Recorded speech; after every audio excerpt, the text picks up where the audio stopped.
పూరా లోకల్. మనందరికీ దాదాపు ఈ సభలో ఉన్న చాలామంది సభ్యులకు, ముఖ్యంగా హైదరాబాదు నగరంలో నివసించిన వాళ్లకు, చదువుకున్న వాళ్లకు, చిన్న వయసు నుంచే మాగంటి గోపీనాథ్ గారు మిత్రుడు. 1963లో జన్మించిన మాగంటి గోపీనాథ్ గారు విద్యార్థి రాజకీయాలలో చురుగ్గా ఉండడమే కాకుండా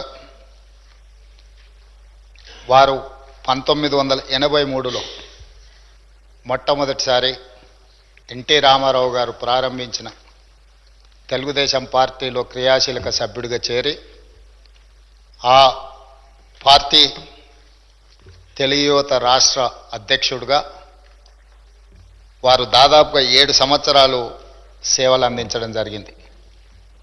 1985 నుంచి 1992 వరకు తెలుగు యువత అధ్యక్షుడిగా, ఎన్టీ రామారావు గారి యొక్క పరమ భక్తుడిగా,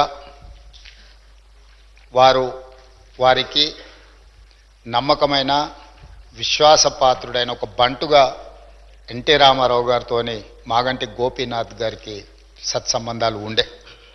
అదేవిధంగా వారు అర్బన్ డెవలప్మెంట్ అథారిటీ డైరెక్టర్గా హైదరాబాద్, వినియోగదారుల ఫోరం సభ్యుడిగా వివిధ బాధ్యతలను వారు నెరవేరుస్తూ వచ్చిండ్రు.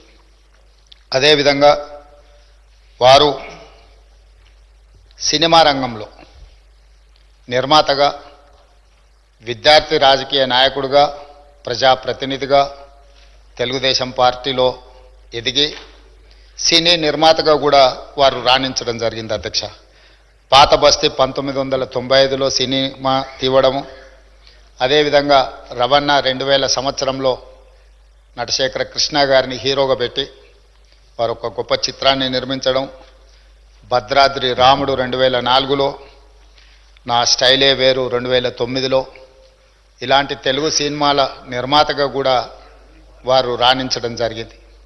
అదేవిధంగా వారికి నాకు అత్యంత సన్నిహిత సంబంధాలు, ఒక మంచి మిత్రుడు అధ్యక్ష మాగంటి గోపీనాథ్ గారు.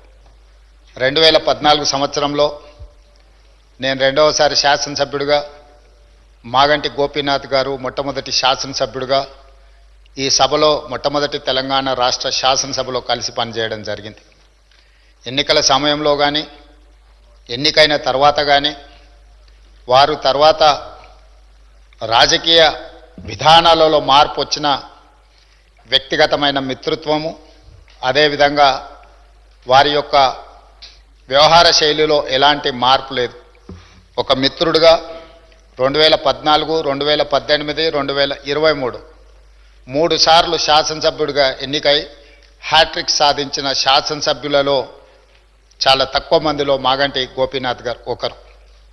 ఈరోజు అనుకోని పరిస్థితుల్లో వారు అకాల మరణం చెందడం ఈ సభలో ఉన్న సభ్యులకే కాదు, వారి కుటుంబానికి, జంట నగరాలలో పేదలకు వారి లేని లోటు ఈరోజు మనందరం చూస్తున్నాం.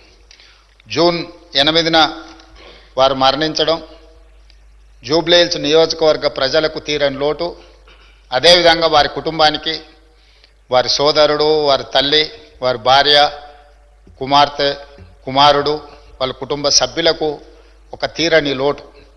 ఎందుకంటే అకాల మరణం ఆ కుటుంబానికి తీరని దుఃఖాన్ని తీసుకొచ్చి పెట్టింది. జూబ్లీహిల్స్ నియోజకవర్గ ప్రజలకు కూడా చాలా లోటు.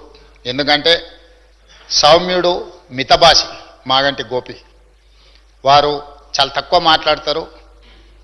చూడడానికి క్లాస్ లీడర్గా కనిపించిన మాగంటి గోపీనాథ్ ఒక మాస్ లీడర్. జూబ్లీహిల్స్ ప్రాంతంలో ఉండే, ఆ నియోజకవర్గంలో ఉండే బస్తీలలో పేదలతో వారికి ఉన్న సన్నిహిత సంబంధాలే, రాజకీయాల పరిస్థితులు ఆటుపోట్లు ఉన్న 3 సార్లు శాసనసభ్యుడిగా ఎన్నికై ఆ ప్రాంత ప్రజలకు వారు సేవలు అందించడం జరిగింది. ఈరోజు ఈ సభ వారి కుటుంబానికి మనందరం అండగా నిలబడాలి, అదేవిధంగా వారి ఆత్మకు శాంతి చేకూరాలి. అలాంటి అరుదైన ప్రజాసేవలో ఉన్న ప్రజాప్రతినిధులు కోల్పోవడము మనందరికీ తీరని లోటు. అందుకే తమరి అనుమతితో ఈ శాసనసభలో ఈ సంతాప తీర్మానాన్ని ప్రవేశపెట్టడమే కాకుండా ఆ కుటుంబానికి ప్రగాఢమైన సానుభూతి తెలియజేస్తూ వారి ఆత్మకు శాంతి చేకూరాలి అని భగవంతుడిని ప్రార్థిస్తూ తమరి దగ్గర సెలవు తీసుకుంటున్నాను అధ్యక్ష.